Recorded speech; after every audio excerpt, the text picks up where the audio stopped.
So I'm always waiting for one of those news investigation articles that go in and say how the landlord was harmed by his tenants, just as opposed to the landlords always being the problem.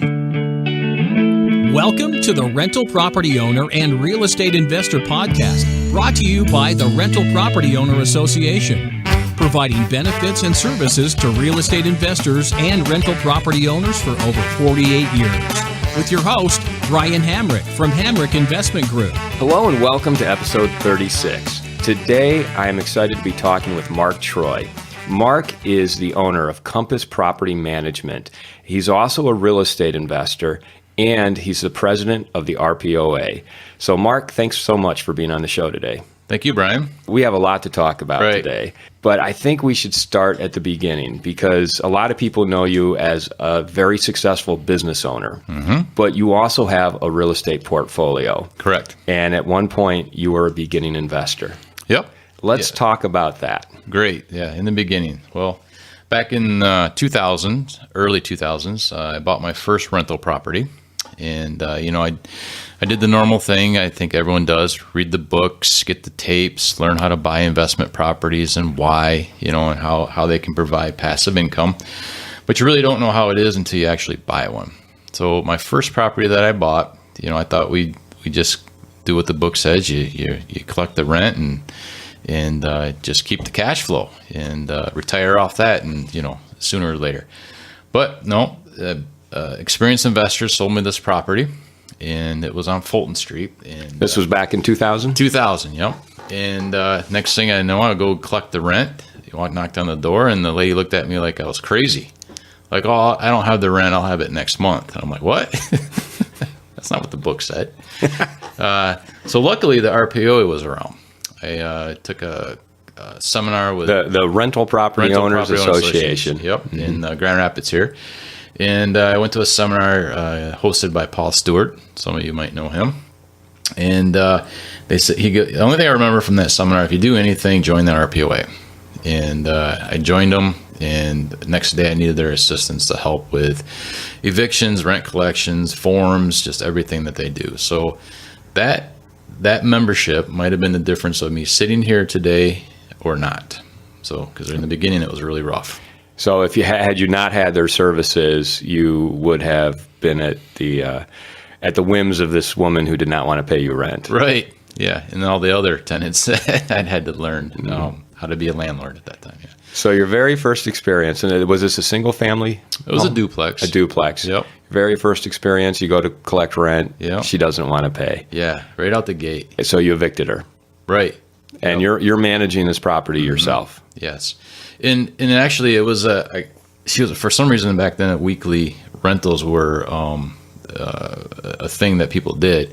And I learned from the RPOA, all I had to do was give her a 7-day notice to terminate her tenancy because she had other problems that were going to come. I could quickly see that. So I didn't do the 7-day notice for rent collection. I just did the 7-day notice to terminate her rent. If I would have read the book, it would have told me to do a 30-day notice, but the RPOA helped. I got her out in 7 days. After that, went to court, and she was gone within 30 days, as opposed to putting up with her for a full 30 days. Great. And all of her issues. So. And then let me adjust this here so it's like right in. Yep. So then, what happened? Were you able to then market that unit, get a better tenant? Right. And then started taking the RPOA classes, reading their literature and stuff like that. And things were much easier then. And that was the beginning of my career of investment properties. Great. And do you still own that duplex? No, I actually sold it to an investor. Then it's actually vacant dirt right now, looking to be commercial. So I didn't lose any money on it, but it wasn't my best deal ever. But it was a good learning experience, right? Yes. Well, I got a wealth of education from it. Yeah, sometimes, and that's more important sometimes in the beginning, because I know a lot of the initial or early properties that I bought, single families, condos, out of state, I never really made much money off of them, but they were great learning experiences. It was like getting a really good education and breaking even at the same time. Yeah, if you can learn something and break even, that's a good deal. Unfortunately, I didn't get all of those opportunities to break even and learn something. Sometimes losing money is part of learning how to make money. Right, but you stuck with it. Right, I didn't give up. What'd you do next? What was the next step? Well, and then spent several years just buying properties. I remember buying a 4-unit on Calkins. That's right next to one of the McDonald's that they closed down on Wealthy, one of the few in the nation. Oh, wow. Yes, if they close a McDonald's near you, you're in trouble. But wait, let's set the stage. We're in Grand Rapids because we have listeners all over the world. Okay. So we're in Grand Rapids, Michigan. Yeah. Back in 2000, there wasn't much going on here. Right. And in fact, the neighborhoods a lot of them were in decline. Mm-hmm. It's the opposite now. But you're on Wealthy, Calkins. What area is that? Wealthy, Barth, Wealthy, and Eastern. Okay. In Fuller. Oh, there used to be McDonald's over there. Right. Yeah. They closed it down. Yeah. I think at the time it was one of 3 in the nation that was closed for violence. Wow. So I didn't know. I bought the 4-unit there. The numbers worked on the spreadsheet again. And again, there's things you got to learn about areas and not just the numbers. And, and then, I would be sitting there painting at 10 o'clock at night and hearing gunfire and just wondering if this was the right thing to be doing or not. But, and actually the building had a drive-by shooting at it. So, but now it's a beautiful area. Rents are up 50%. And, okay. So tell me about the drive-by shooting. Were you in the house? Were they coming after you? Yeah. Apparently, I rented to a well-known gang family. Oh, it was just a little old lady, the grandma of the gang family, and apparently her grandsons did something, and he was out front, and the car drove by, and they just peppered the building with gunfire. Wow. So. What was the fallout of that? Did your other tenants move out? Did your insurance cover the expense? Yeah, well, they weren't very good shots. Most of them went in the ground, and one bullet went through the window, and so we just replaced the window. And it was a brick building too, so we didn't find much damage to it. Luckily, the police just said that's just how things are around in this area. So again, you really want to do your homework. And this is Wealthy. Where was this? On Calkins. On Calkins. Yeah, and I'm not familiar with Calkins. Did you say that's small street, in between Eastern and Fuller. Okay. Yeah, small little street. Okay, so and now it's gentrifying. Mm-hmm. Everything's on the upswing. Mm-hmm. Lesson to be learned: always buy a brick building because it withstands drive-by shootings much better. Huh? Yeah, and Grand Rapids is a completely different city now. Yeah, and it's a lot easier fewer areas, if any, are like that. So, yeah, very true. I mean, it's I think starting, I don't know, what would you say about 10 years ago, things really started to hit bottom and started to turn 8, around. 9, you could see the different things that the city programs were doing were actually working. The Renaissance areas really did help. Mm-hmm. I mean, you just drive down Wealthy Street now; it's a whole different neighborhood. And values have jumped all around there. So yeah, I mean it's a desirable, walkable place for people to live. Right. Do you still have that 4-unit? I did not. I do not. I sold it in probably 7 because I was getting the sense that prices were going to fall pretty dramatically. So really, so you were able to kind of read the writing on the wall and get out before the bubble burst. Yep. Made a few dollars and got out of there because I knew the area was changing for the better, but I didn't know how long. I knew prices were dropping. So I actually bought, figured, made one mistake buying a 4-unit there. I bought the one right next to it. Figured maybe I could change the whole neighborhood. So I doubled down on that. And a young lady came by and was going to, saw the changes happening, was going to remodel it and did well.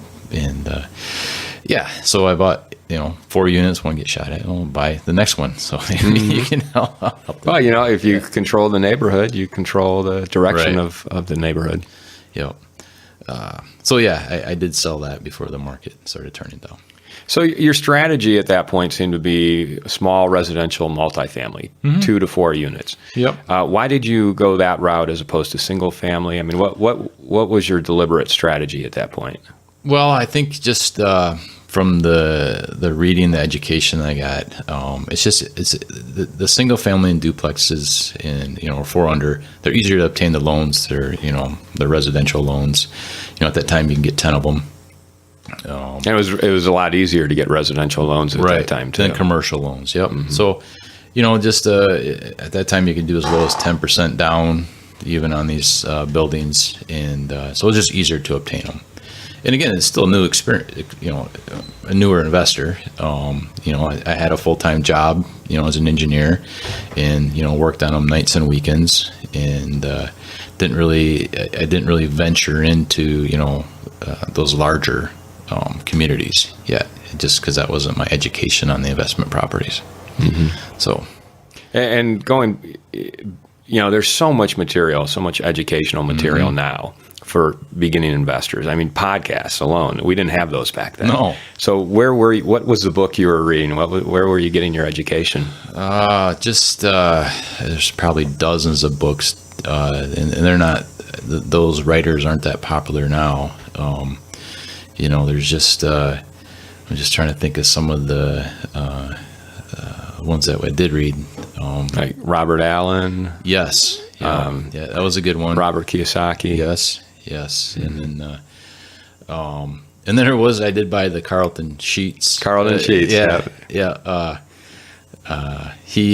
His numbers are a little aggressive and a little too simple, to do that. But it was good education. I mean, I bought the stuff and listened to it all, and I probably still pull from that information today. But yeah, it takes a little. At the end of the day, you just got to buy one and get the experience. Yeah, well, you certainly did that. How many properties would you say you bought then, leading up into 2007? I think I brought on a business partner at the time. We were probably up to over 40 units. Oh, so you were pretty deep into it then. Yeah, I was. That's a good way of putting it, deep into it, because as you know, 2008 was coming and things were changing. So let's talk about that, because you're buying starting in 2000 up through 2007. You acquire about 40 units. Now, granted, you're buying in West Michigan, which at the time did not have the bubble prices, right? But you are buying. You're still buying at kind of the top of the market. Yep, very much so. How did that portfolio turn out for you? Well, as you see right now, I don't have any hair. Again, more of an education. I think I lost several hundreds, thousands of dollars just buying at the wrong time and not having enough experience to know when it would end and how to work all that out. So did a lot of hard work, nights and weekends. At that time in 2007, I stopped and started Compass Property Management. So that was my only income, and so I was in it on both ends, managing for people that were losing money and trying to keep mine going too. The Rental Property Owner and Real Estate Investor Podcast is brought to you by the Rental Property Owner Association, providing services and benefits to Michigan investors for over 48 years. The RPOA benefits and services include investor networking, property management and investment forums, tenant screening services, free limited legal advice, education, national and local discounts, and lobbying for the industry. Receive a 50% discount on your first-time membership with the RPOA by calling 616-454-3385 Monday through Friday and mention this podcast. Once again, that's 616-454-3385. The RPOA, where over 1,300 Michigan landlords and real estate investors go for success. So you had these units. What was it that got you into trouble? Was it that the renters were buying houses and the rents were going down, or what happened? I knew there were bad times coming when I saw when I was doing eviction on a tenant, and he really wasn't that excited about it because he was moving the stuff into a moving truck to go move into a house he just purchased. Wow! So you're evicting this guy, but yet he qualified for buy a house. Yep. And on my second one that I did like that, because I just stopped paying rent, and they were never good payers to begin with. I knew the economy, something was happening. So. That happens again, though, I'll have a whole bunch of cash ready to go to buy up in a couple of years. So it was really I was, I had several single family homes, duplexes, and at the top, so I was able to sell those and then leverage it into larger buildings, which, it was a multiplier for the mistakes that were about ready to come. So I call them mistakes, but who would have known that the rents were going for $625 would have dropped to $495 or $450 within 12 months. Wow. So the rents dropped that much, huh? Significantly. Did you have the same problems on your larger buildings? Yes. With more units? Yep. It was magnified. Mm-hmm. So you just got to be very, very careful and diligent about, how you're buying properties. And I mean, no spreadsheet's going to have a drop like that on there. So hopefully that's a one-time in history event where rents drop that much. Yeah, it's not something you really forecast, is that your rents are going to drop by, 20% or whatever they drop by. Yep. What, well, you had a job as an engineer, and you built a portfolio of 40 units. At some point you said, you know what, I'm going to quit my job, switch over to full-time real estate. Right. What was that like? Well, for some reason, people were asking me to manage their properties. Can you, help me here and do this and do that?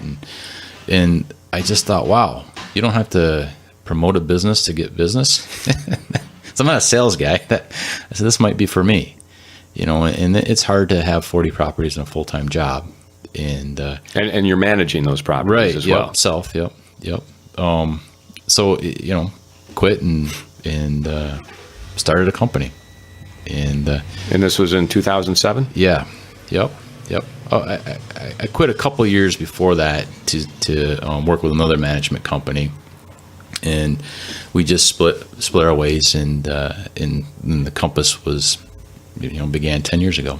Okay. Mm-hmm. Yeah. So 10 years ago, Compass began, and it was to manage your properties and others as well. And that was right around the time the bubble burst. Right. And the market dropped. So that's a pretty huge confluence of events there. What was that like? Well, when you're living in it, you really don't notice it. You're managing, for people that are over leveraged on a bunch of properties, and nothing's really adding up, and they're using their savings to keep the mortgage current and stuff like that. So it was some tough times. I mean, just trying to get someone to fill the vacancies and hope they can make it 3 or 4 months. Was what we were looking at, just to take the edge off of the cash flow issues. But I started the business in my basement on a card table and just kept going at it. Just kept working on it. And what I was noticing, as other people were struggling, other people were coming into the business with cash and picking up things 50 cents on the dollar. And so that was a good experience to see. But it's kind of sad. One person was losing and another person was winning. So we quickly tried to get with the people that were bringing in cash into the market and helping them or pointing them in the right direction, where to buy and what to buy and how and why. And, today we're at, we do more than just manage properties. We do real estate sales, remodeling, maintenance, and we have 25 awesome employees that work there every day.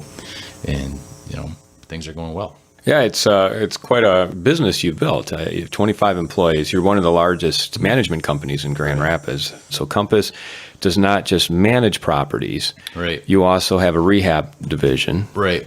So in 2009, I brought on a business partner, John Brophy, to help with the maintenance side of that, because that's a whole other company. I mean, collecting rent's one thing, but actually maintaining them is a big job to bring on employees and do that. And we wanted to do that so we could control the quality. I was tired of being at the mercy of the vendors saying, well, your unit will be ready in next month. I want it this week, so if I had employees, you could tell them how to do that. So we maintain the properties, we manage them, collect the rents, do the leasing. But we also have a full real estate service. Compass Real Estate Services is the number one in West Michigan in multifamily sales. And we started that probably 3 years ago. And that's doing really well. Yeah, and you have, who's on your team? Because I know I've talked to Tom Coates here. Yeah, Tom and Allison. Allison, who I have yet to interview, but will be. Yeah. And a couple other agents that do some residential sales and also investment properties. So yeah, correct, because we're basing that off office statistics. So an office of, say, 5 or 6 agents versus other offices that have 50 agents in it. We're still, we're turning the most volume in dollars in West Michigan for multifamily sales. That's great. And I'm sure you have a lot of investors who come to you looking for properties. Yes. We get calls weekly from out-of-state investors looking for different opportunities than what we have. So quickly building a list.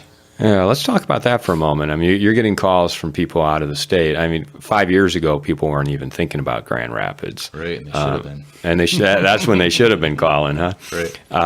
That's when you and I were buying. Right. But so what are those calls like? Tell me how those calls usually go. I mean, where are these people calling from? What are they looking for? How much money are they looking to place? Anywhere from multi-million-dollar properties to I like to start with a duplex. So it's everything between, and it's just the attention that Grand Rapids is getting throughout the country or world, where this is just a cool place to live, and people are seeing that, and they're in California they'll see their returns being negative 4%, and they're just eating off the appreciation, which is hard to do. In New York City, it's, zero returns and hoping for appreciation. So in Grand Rapids, when, if you say you can get an 8 to 10% return for them and with appreciation, and people are attracted to that. Some people come here and look for investment properties to buy, and they actually buy their own home here and move to Grand Rapids. Wow, so they like it that much, huh? Yep. Yeah, something about being Beer City. Everyone's just happy. Why wouldn't they be? Right. Where are a lot of these calls coming from? Are you getting a lot of California investors calling? Or there are several from California. I just don't know if that's because it's a bigger state, or that's just there's just more money there, and their state doesn't produce these kind of returns. Yeah. Well, yeah, compared to California prices, Grand Rapids, I'm sure, seems like a bargain. Right. So where do you focus your time now? Because you have so many things going on with the portfolio, the 25 employees, and a very successful business. Yep. What are you focusing on? I am completely focused on the real estate sales. So helping clients transition into maybe multifamilies into several high-end duplexes, or working with larger investors that want to buy multifamilies, large multifamily communities in the Grand Rapids area. So that's what I do primarily. And the other thing that we're looking to do is to partner with them, because if you're an out-of-state investor, it's awesome to bring on the property manager as part of the partner in the property. That way you know as an investor that their interest is your interest. So my full-time job is to look for the next deal and then find the buyer for that, and see how we can put it together. Great. Yeah, it also helps in securing a loan to have a management company that's respected and it seems to has a track record like yours. Right. Yeah, but sometimes I get humbled when I run into an investor that owns more than we manage. We're managing nearly 1,000 units in the area. Just how big that world is out there. It's pretty impressive. Yeah. As big as you get, there's always someone else out there who has more. I want to go back a little bit with that transitioning. As some of my clients are getting older and looking to retire, they don't like sometimes the drama of the standard 2-bedroom apartment can give you in a Class C property. And I have been moving them into larger duplexes, like the $250,000 value size. Lower returns on paper, but they're steadier.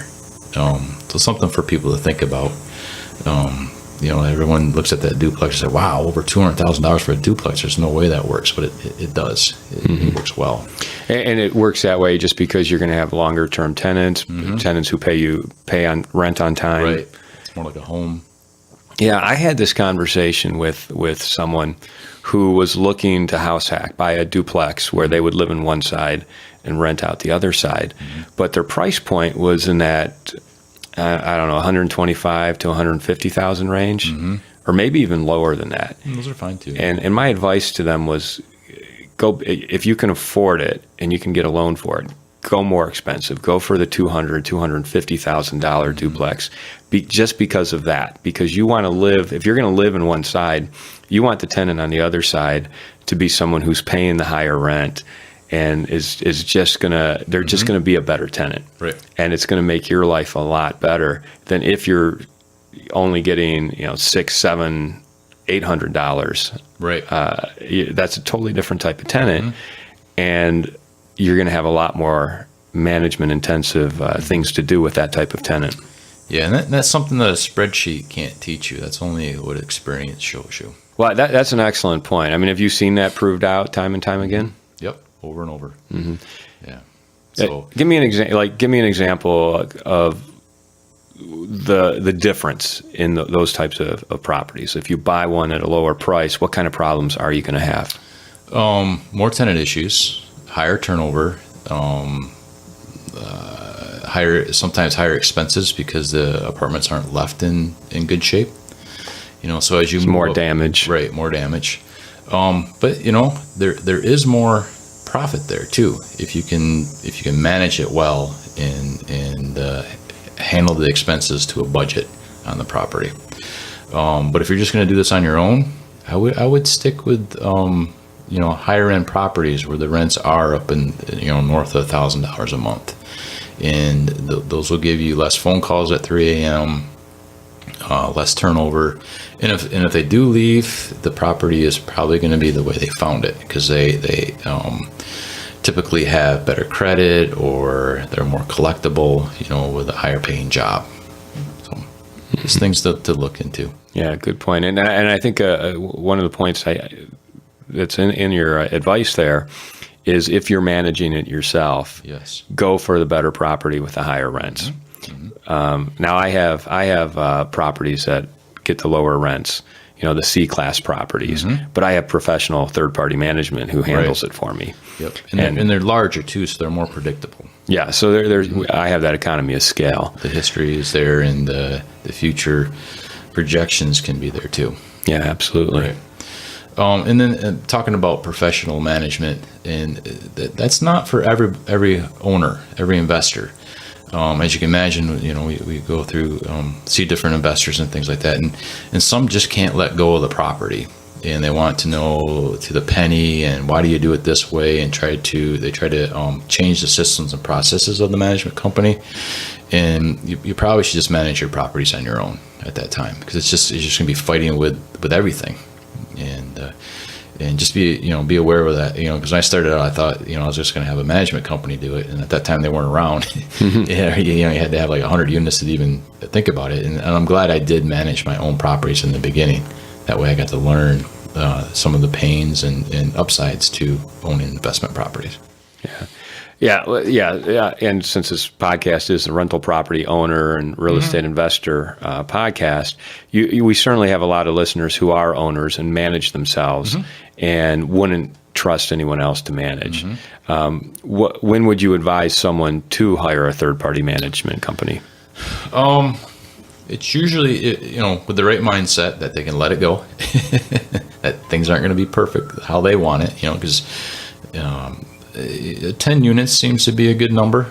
When you have more than 10 units, in a full-time job, day job, you should definitely look at management. But another thing that we've kind of bended our services to help the landlord that doesn't really want management, because they want to be able to control, how the toilet's fixed or what, faucets being used and things like that. We provide a leasing service now, because leasing is the hardest part. If you get a good tenant, everything is easy. And the way that Compass does their application process and showings, and when we do a background check on someone, we're checking the whole country, and it's very in depth. And a single owner that may have 5 units that does 2 or 3 vacancies a year couldn't afford that system that we have. So Compass would be happy to do the leasing for you. So you have an a la carte leasing service that an owner who manages their own property could just come to you and say, fill my vacancy, and I'll do the rest. We're good at it. We're fast. We have a waiting list. We know a good tenant from a bad tenant based on our background checks. And it'll make your life a lot easier. So it'll keep you from that professional tenant that knows how to work the system. What are some mistakes that you see owners who manage their own properties making? They don't remember that it's the resident's home. They feel that, they can go in there anytime they want and make the tenant feel uncomfortable, and they just don't give them their space. They don't see them as a client of theirs or the person that's paying for their asset. They just see them as, they don't treat their residents well. And you got to treat them with love to have them stay and continue paying rent. Now, if they don't pay rent, you want to be fair with them, but you want to be, you want to aggressively move along the eviction process so they can get their priorities in place. That's another thing, where they'll make deals with tenants. In this market, you don't have to do that anymore. Pay your rent or you have to move out. And we used to do that, and I found that was just the biggest mistake ever, because you don't, do they make their car payment or do they make their rent payment? And you want to be first in line there, so you want to be very aggressive on moving the process along so they know what their priorities are. They don't, other things that I see owners do, they don't fix things that are broken. That's one of the top reasons still why residents move out. Disrepair, if the window's leaking, fix it, replace the window if needed. If hot water's not there, make sure that's done right away. Don't wait till next week to fix the hot water heater. Some of the things that we hear out there. When Compass does a work order, it's not to go fix the toilet. It's to get a lease renewal. That's how we see that work order to be. That's the time that the residents watching us, making sure that we're doing what we're supposed to do, and if we care. So we get out there quickly and take care of their issues, so they stay. Yeah, do you also see a lot of owners who manage their own properties not getting the maximum rent that they could get? Yes, and I'm looking for large buildings that have that. where they're happy with the rent they got, but I know there's a 10 or 15% increase that could be done there, which, as you know, just adds a lot of value to the property. Yes, even I get caught sometimes, because our leasing does it every day, and I'm kind of out of the picture there, how high some of the rents are. And I say that, that's way too high. It's not going to happen. Well, so it was already rented, and we had 4 applications. So you need to really understand the market rents out there. They're hard to keep up. And they've shifted pretty dramatically in the past 3 to 4 years. Yep. If you're getting what you have got 2 years ago today, you're way behind the curve. And now the trick is, how do you get that back up to market rent? Because say I've seen some of them as much as like $300 a month off. Wow. I mean, the person that's paying $600 isn't going to pay $900 that next on the next rental increase. So that's a difficult decision to make. The condition of the property, how much is it going to take to get to that $900 rental amount, and does it make sense or not? So so you got to know when to push the tenant and when to just not renew their lease, because they can't afford that higher rent and look for a new tenant. Yeah, and sometimes you have to weigh that with, well, if that tenant moves out, to really get that higher rent, you're going to have to put some money into the unit. So you have to kind of balance that out too. Am I ready to put that money in and lose this tenant? Ready. So maybe it takes you a year to get ready for that. So, and put the money in the unit when it's vacant. I mean, the rents are high, but they require the unit to look great. So if it needs new windows, get new windows. I mean, I know that's a large expense, but if there's pieces broken and things like that, let's put in new vinyl windows, new flooring, get the colors updated. It's time to freshen up the properties, because the rents are there. Mm-hmm. We just walked through a property, a nice duplex with an investor. He paid $80 for it, and now it's probably worth $150 3 years later. But the tenant just moved out 3 years. Lived there, and we're going to put anywhere from $10,000 to $15,000 into the property. We're talking new furnace, windows, things like that, carpet, paint, fixtures, and whatnot. But we did the rent jump that's going to occur. It's a 30% return. Wow! So this is the time to do that. So in that $15,000 that he's going to put into the Right. property, it's a 30% return just 30% based return. on the increase in rent that he's going to get. Right. And plus, if you wanted to sell it, the value is there too. I mean, we told them to put in what an investor's going to look at, or at least what I'm going to look at if I'm bringing an investor through there, what's going to make the property sell. Mm-hmm. Now, do you is that a service you offer to all your clients? Is you give them that kind of advice as to, well, here's what you can do to improve your property, get higher rents, and here's what it's going to do to the value of your property. Yep, absolutely. Yep. Yeah, you got to get those rents up to keep the value of the property there. Mm-hmm. I mean, some investors will make the jump saying I can get this, but you're going to take a discount on your price if you're looking to sell. Yeah, if you don't do those things. Right. Yep. Let's talk a little bit about some of the goals that you think property owners and whether they manage their own property or hire third-party management. What kind of goals should investors and property owners have in mind? That is a great question there. First of all, have a goal. I mean, I don't know if you're getting into this just to have headaches, or I'm sure that's not your goal. Or is it to provide a passive income in the future for your family so then you can do what you want to do later on in life? That's a pretty typical goal, but write things down. You're where you want to be in 5 years, 10 years, 20 years with these investment properties or in your life and things like that. That's really helped me to make sure that I have a clear vision and purpose of why I'm doing this. Why do I get up in the morning to do this type of work? And why do I look at investment properties to help obtain those goals and visions that I have? And what are some of those goals for you as a business owner? Right. Well, we want to continue to grow our business. If you're not growing, you'll die. So you want to keep growth there. We always want to be able to provide a great job for our employees. We want them to look forward to going to work and servicing our clients. So a happy employee will give you happy clients.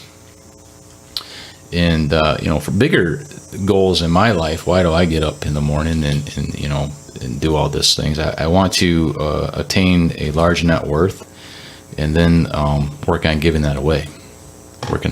So as I am getting up in the morning and figuring out, it's going to be a hard day. Why am I doing this? You can't really do it for yourself because you're just going to go back to sleep and just say, we'll just work on that another day.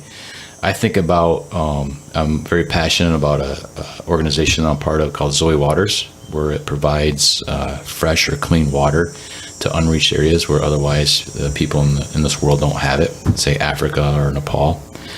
And that gets me going because I want to make sure that I have the funds to help, promote or do those projects. And, that's what will get you out of bed. So have a bigger purpose than just say myself and make money. The bigger that purpose can be, the more driven you'll be. So Zoe Waters, is that so? Some of the income that you're creating through Compass is going toward supporting this. Yep. Yep. Yeah, I just got back from a 2-week mission trip in Nepal. That's where we were going up in the mountains there and providing solar-powered Bibles and water filters, and they just don't have fresh water, so they're drinking water with bacteria in it. They have a lot of water, but it's just not clean.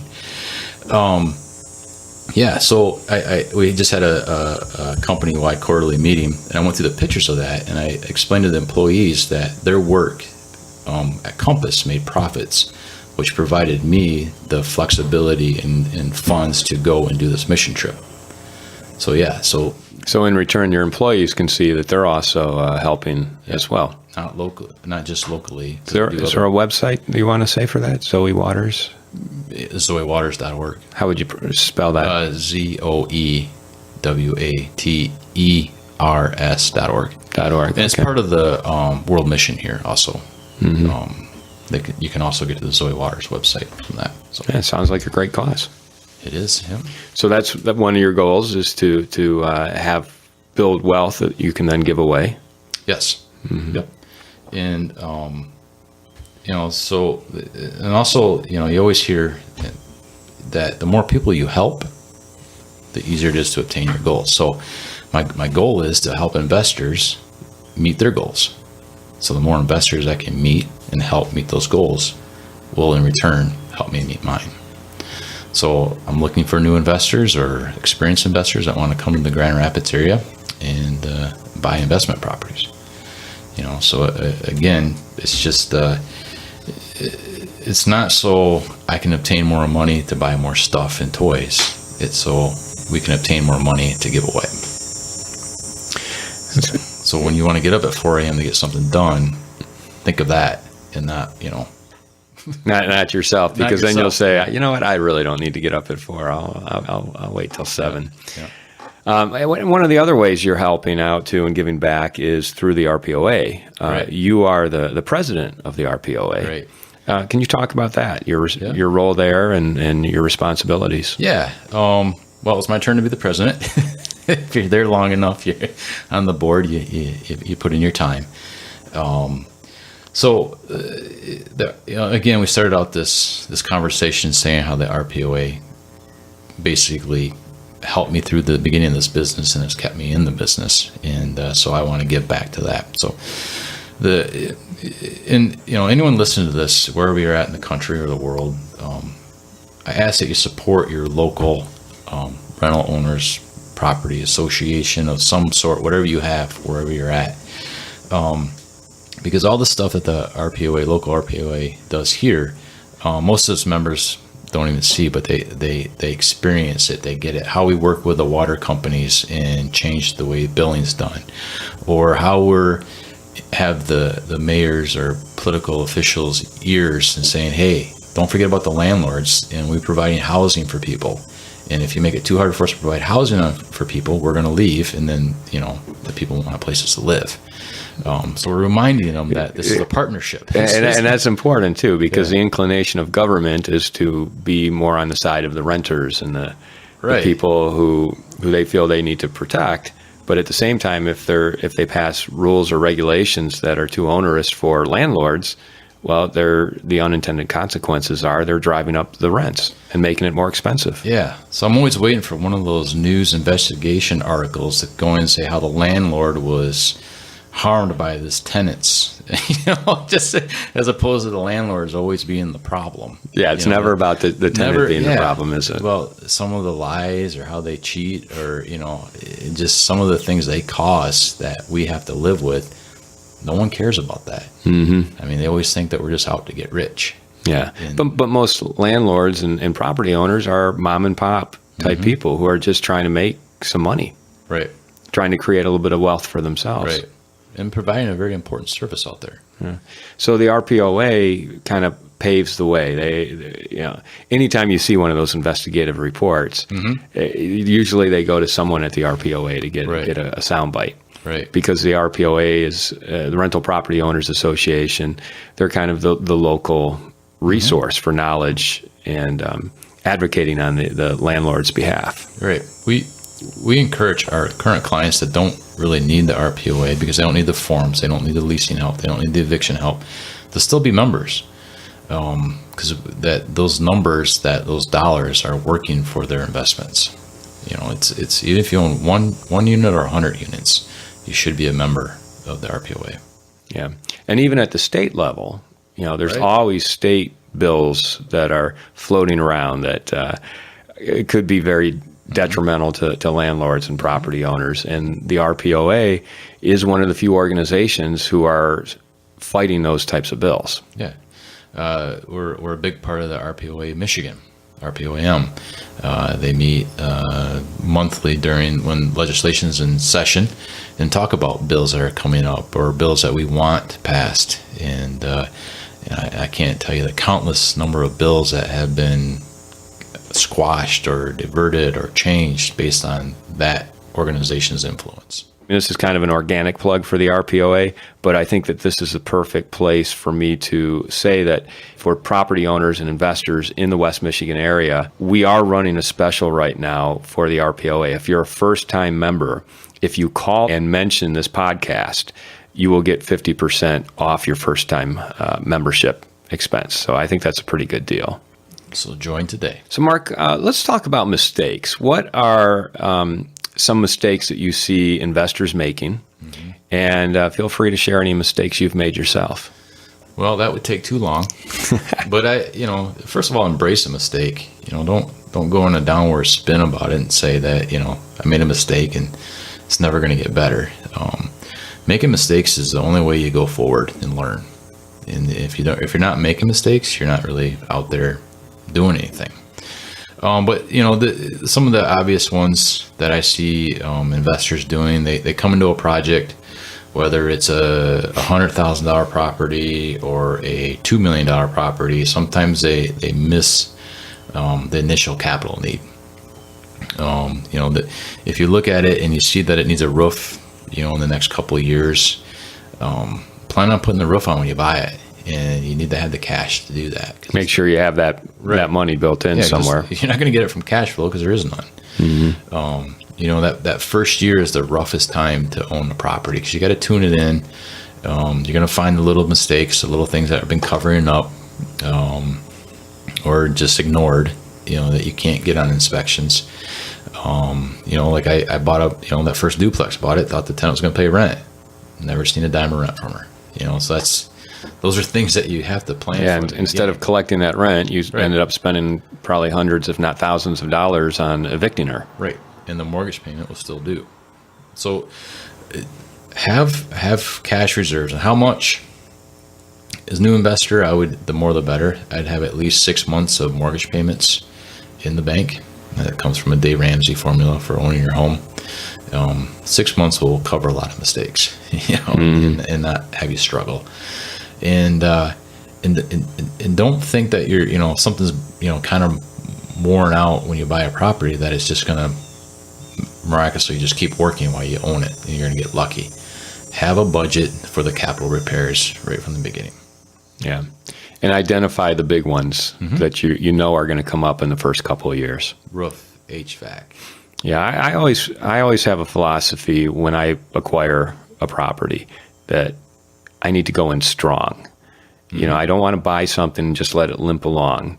No, when I buy it, I want to go in strong and have the cash ready to deploy, as soon as possible to fix it up, because that's the only way you're going to achieve the momentum you need to really capitalize on whatever upside value there is in a property.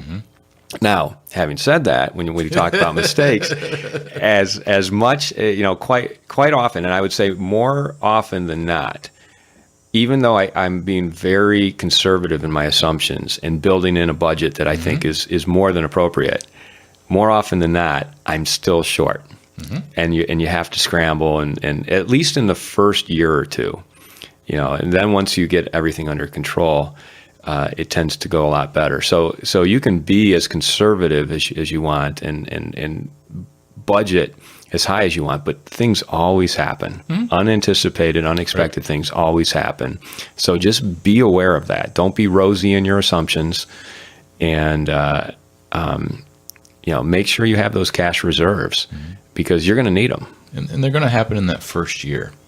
And there isn't a science. No one has a crystal ball for any of this stuff. And sometimes, if you buy 10 properties, at law of averages, 2 of them aren't going to perform like you thought they were. Same reverse, 2 are going to outperform what you thought they were. Just the 80-20 rule there.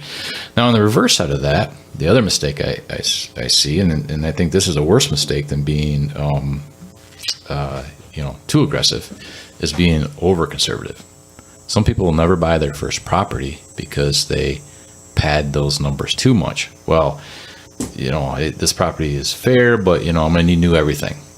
Then they never pull the trigger and buy that first property and let a good deal go by.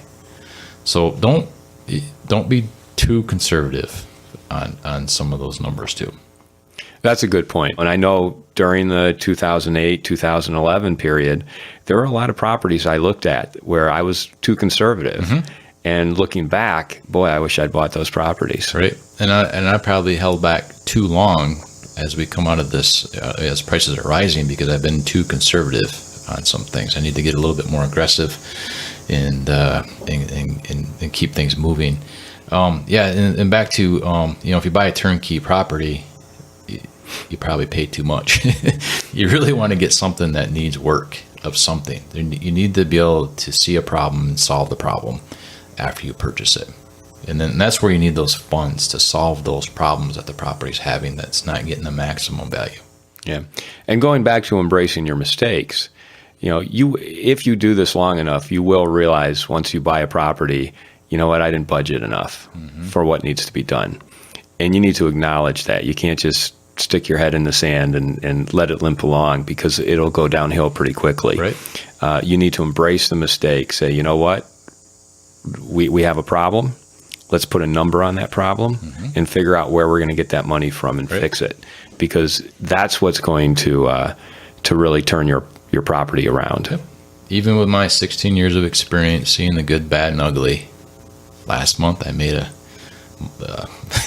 pretty sizable mistake. Did you? Yeah. And luckily I got a big enough shovel to dig out of that hole. Yeah. And I'll never make that mistake again. I've learned through it. We changed our processes, our systems. We won't make some assumptions that we made, and make sure there's more communication and checklists involved, and move on. So that mistake, even though it's expensive and painful now, might save me hundreds of thousands of dollars in the future. Yeah. So. Yeah, but you embraced it, you acknowledged it, and you dealt with it. Yeah, you want to own it. Yeah, you want to own it, and you want to, and really a lot of times it's putting a number on it. Right. Putting a dollar figure on it. What is it going to cost to fix this problem? And maybe we don't have that money, but where can we get that money? Even if we have to borrow it, and pay one of our investors 6-7% to borrow it for a period of time. That's how I always fix it. I borrow it. I take out a personal loan from someone who wants a 6 or 7% return on their money. Right. Yep. Yeah. But identify the mistake and attack it. Yeah, absolutely. Great. And what other, as we wrap it up here, what advice do you have for investors who are looking to get their feet wet, haven't bought anything yet, but are looking to get into the market? Find a great agent that owns investment properties that you're looking for. So if you're looking for a 100-unit building, find an agent that owns a 100-unit building. If you're looking for a couple duplexes, single-family homes, find agents that own those already, and then work with them. I mean, and be ready to purchase too when you start working with that agent. Have the funds, have the financing figured out, and be ready to go. So, I could have saved a lot of time working with the agent that owned investment properties, as opposed to one that sold a bunch of residential homes, and that would have been helpful. And I wouldn't have had the education I have now that is helping other people. But hook up with a good real estate agent. So it starts with the agent. What about owners who own property? They manage their own property and maybe feel like they're not capitalizing on the market right now. What advice would you have for them? Again, find a management company that manages those types of properties, or a real estate agent that does, or call the RPOA and see if you can get a reference from someone that might be able to help you, and have that person out there. A lot of people will give you this advice that you need to know about. Maybe you're not doing anything wrong, and that would be helpful to know that. But 9 times out of 10, if I review a property for another party, I can find improvements or things that can change that will dramatically increase the value of that property. Yeah, 9 times out of 10. I mean, 9 times, just another set of eyes. Yeah. And I could probably have someone look at my stuff and do the same thing. Yeah, absolutely. No matter how good you are or how long you've been doing it. Maybe after this, you and I can go for a ride and look at some properties that we own. I'll give you some numbers and you can help me out. Yeah, sounds good. Let's do that. Well, Mark, thanks so much for taking the time to talk with me today. Thanks for having me. We certainly learned quite a bit from you, and it was a pleasure talking. Yeah, let's do it again sometime. So before we go, I want to take a moment and talk about the Rental Property Owners Association. And if you've been listening to this podcast, you know that a lot of the guests that I've had on this show our members. And as a member myself, I can tell you that the RPOA provides a lot of value, not just to me, but to all Michigan rental property owners and real estate investors. And right now, they are offering a 50% discount on first-time memberships by calling this number, 616-454-3385. And you can call that number Monday through Friday. And if you mention this podcast, you'll get a 50% discount on a first-time membership. And once again, that number is 616-454-3385. You've been listening to the Rental Property Owner and Real Estate Investor Podcast, brought to you by the Rental Property Owner Association. You can find out more at rpoaonline.org. If you enjoyed this podcast, please go to iTunes to subscribe, rate, and review.